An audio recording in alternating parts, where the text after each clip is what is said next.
Hello' friends, মই অনামিকাছ ৰেচিপিলৈ আপোনালোকক আদৰণি জনাইছোঁ। আজি মই আপোনালোকৰ কাৰণে কেঁচা আমৰ জ্বলা মিঠা আচাৰ লৈ আহিছোঁ, য'ত মই কোনো ধৰণৰ তেল ব্যৱহাৰ কৰা নাই। আশা কৰিছোঁ ৰেচিপিটো আপোনালোকে ভাল পাব। তেন্তে বলক আমৰ আচাৰ বনাওঁগৈ। ভিডিঅ'ত তেল নিদিয়াকৈ আমৰ আচাৰ বনাবৰ কাৰণে মই ইয়াত 1 কেজি আম লৈছোঁ। আমখিনি ভালকৈ ধুই চাফা কৰি লৈছোঁ। মই আজি জ্বলা মিঠা আমৰ আচাৰ বনাম, য'ত তেল নিদিওঁ। আমখিনি মই এটা কাটি দেখাই দিওঁ, কেনেখিনি কাটি ল'ম আমখিনি।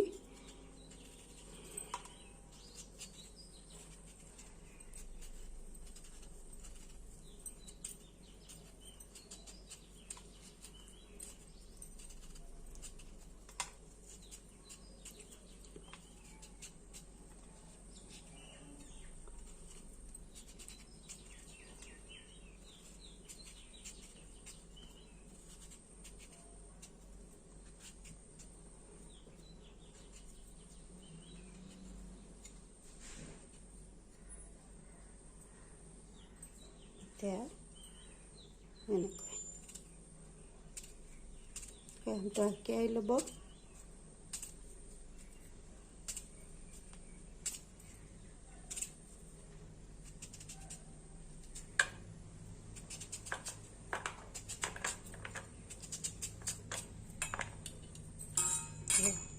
দেখিছেনে?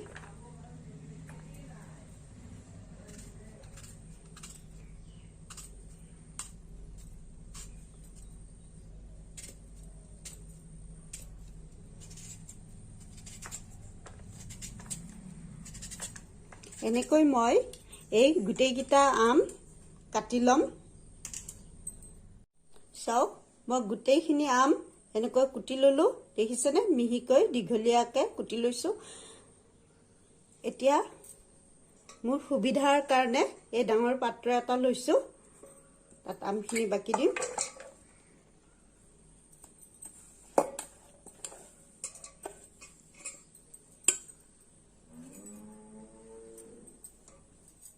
এতিয়া মই আমত চেনি মিক্স কৰিম।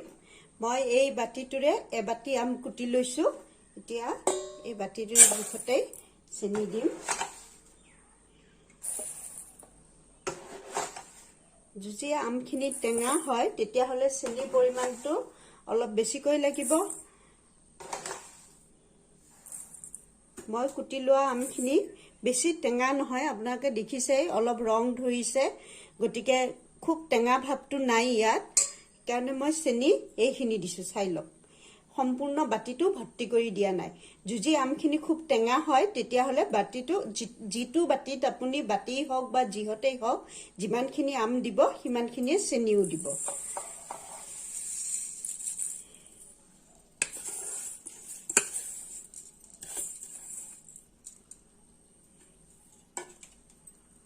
এইখিনি সানি দিম।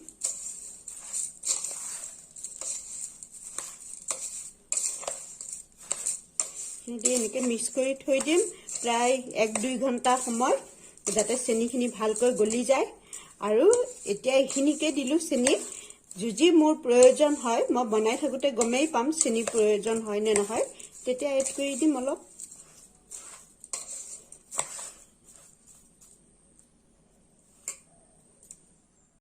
দুই ঘণ্টা আমখিনি ৰাখি দিয়াৰ পিছত এয়া চাওক, দেখিছে চেনিখিনি প্ৰায় গলি গৈছে। মই পেন এখন উঠাই দিছোঁ গেছত, এখন গৰম হৈছে।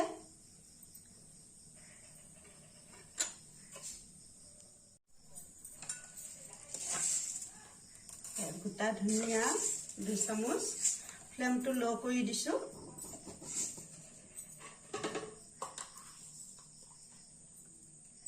গোটা জিৰা 2 চামুচ,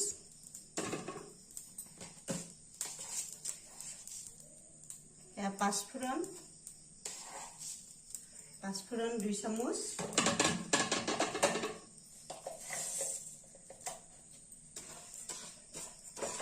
লো ফ্লেমত ভাজি লম শুকান জলকীয়া 3টা ভাল গন্ধ অহালৈকে এইখিনি ভাজি লো ফ্লেমত ভাজিব লাগিব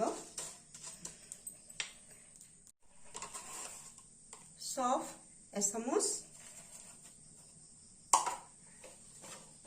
জোৱামুৰি বুলি কওঁ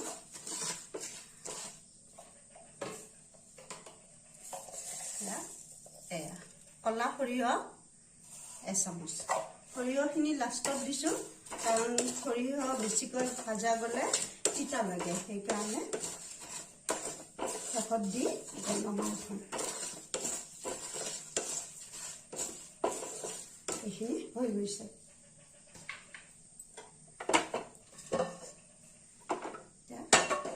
এইখিনি নমাই থলো আৰু এখন পেন উঠাই দিছোঁ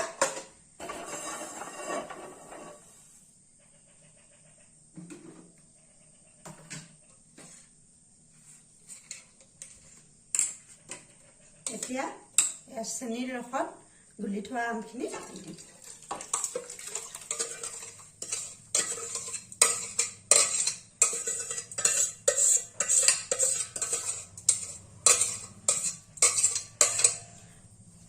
মই চেনি আৰু আমখিনি মিক্স কৰি 2 ঘণ্টা সময় ৰাখিছোঁ আপুনি ইচ্ছা কৰিলে ইয়াতকৈ বেছি সময়ও ৰাখিব পাৰে এই দেখিছেনে তলত অকণ চেনি লাগি আছে আৰু অলপ সময় ৰাখিলে গোটেইখিনি চেনিয়ে গুলি যাব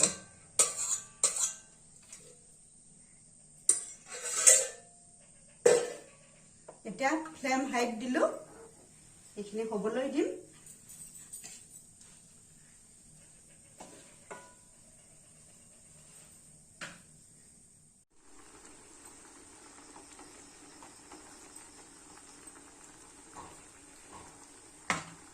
হাই ফ্লেমত উতলি আছে এইখিনি এতিয়া এই মিক্সিৰ জাৰটোত এইখিনি ভাজি লোৱা শুকান টাৱাত ভাজি লোৱা মছলাখিনি দি গুড়ি কৰি ল'ম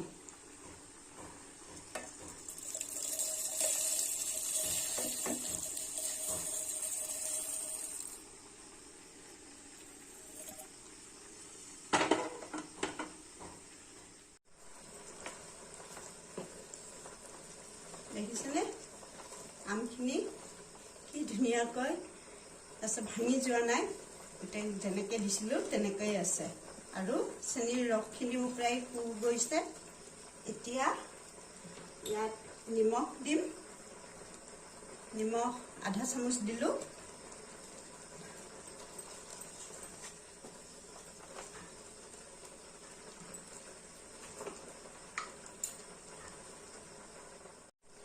এয়া হালধিও আধা চামুচ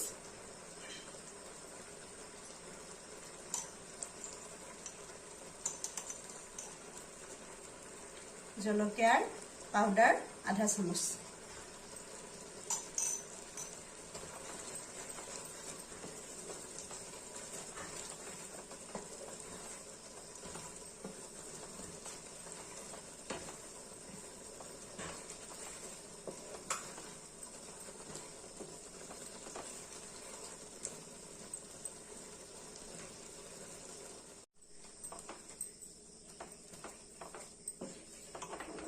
চেনি নিমখ চেনিখিনিটো আগতেই মিক্স কৰি থৈছোঁ নিমখ জলকীয়াৰ গুড়ি দিয়াৰ পিছত আপুনি ইচ্ছা কৰিলে এবাৰ টেষ্ট কৰি চাব সব গোটেইখিনি উপকৰণ ঠিকে আছে নে নাই যদি কিবা দিবলগীয়া হয় তেতিয়াহ'লে দিব পাৰিব যিহেতু আচাৰখিনি বহু দিনলৈকে ৰখা হ'ব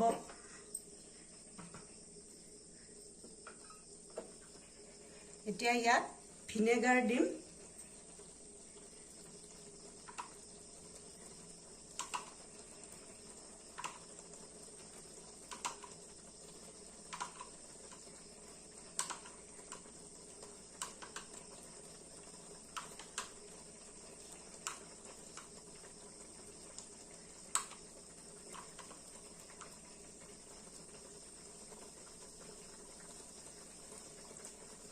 बारो चामच ভিনেগাৰ দিলো এখন চামচেৰে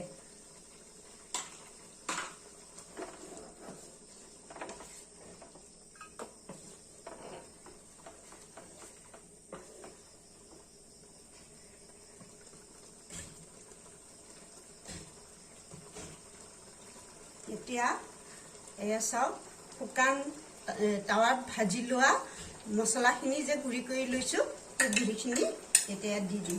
একেবাৰে ফাইন গুড়ি কৰা নাই, অলপ গোটে গোটে ৰাখিছোঁ।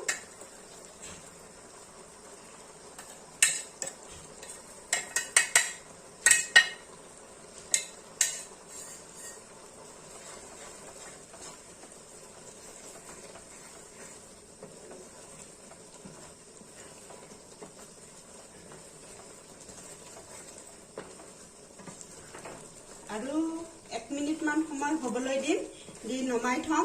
কিয়নো চেনি হয়, বেছি শুকাই দিলে খেদাই দিলে মানে গোট মাৰি যাব, পিছত উলিয়াবলৈ বা খাবলৈ সময়ত টান হৈ ধৰিব। চেনি যিহেতু আঠা লাগি ধৰে, সেইকাৰণে এনেকুৱা অকণমান পনীয়া অৱস্থাতে ৰাখিব লাগিব।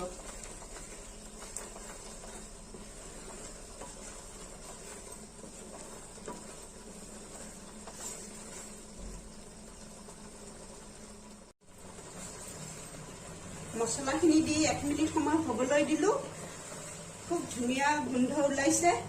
এতিয়া মই গেছ অফ কৰি দিলোঁ। এইখিনি অলপ সময় লৰাই থাকিম।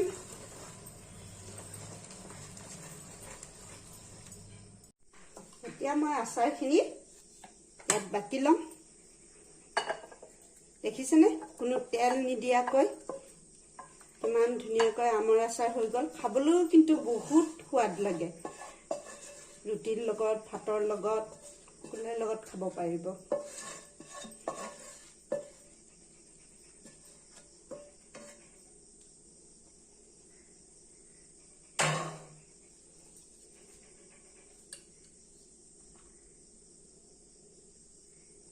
এতিয়া এই বটলটোত ভৰাই ল'ম।